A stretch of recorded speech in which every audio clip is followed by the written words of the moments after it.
L'économie congolaise repose sur deux piliers, le pétrole et le bois. Mais c'est une économie localisée sur une toute petite partie du territoire national. Écoutez ce qu'en dit l'économiste Philippe Hugon. L'essentiel du potentiel économique est concentré le long du Poul, c'est-à-dire entre la côte et Brazzaville. Là, sur 7% du territoire, on a plus de 2 tiers du potentiel économique.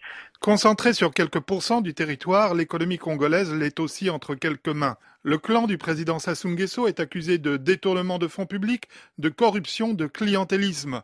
L'argent du pétrole et du bois ne va pas dans les caisses de l'État. Aloïs Ligo, Global Witness. On a vu par exemple entre 2004 et 2006 le fils du président de la République, Denis Christel Sassou Nguesso, réaliser des achats dans des magasins de luxe à Paris pour des dizaines de milliers de dollars, dont les factures étaient payées par des compagnies offshore enregistrées dans des paradis fiscaux, dont les revenus proviendraient de la ressource pétrolière congolaise.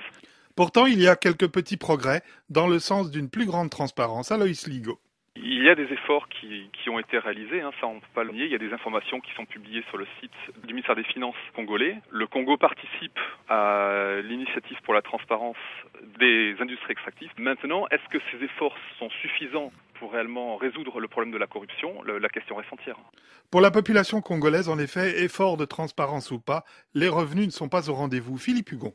On peut considérer par exemple qu'à Brazzaville, alors que normalement il y a des ressources importantes, on a un niveau de bidonvillisation, de pauvreté qui est considérable.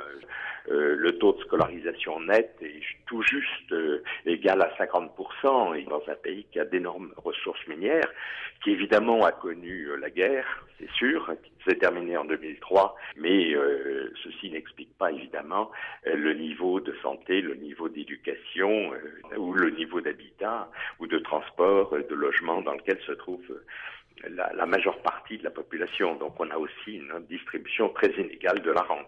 Outre le bois et le pétrole, le Congo dispose d'une économie de services, les banques par exemple, très embryonnaire et très liée évidemment à l'exploitation des matières premières.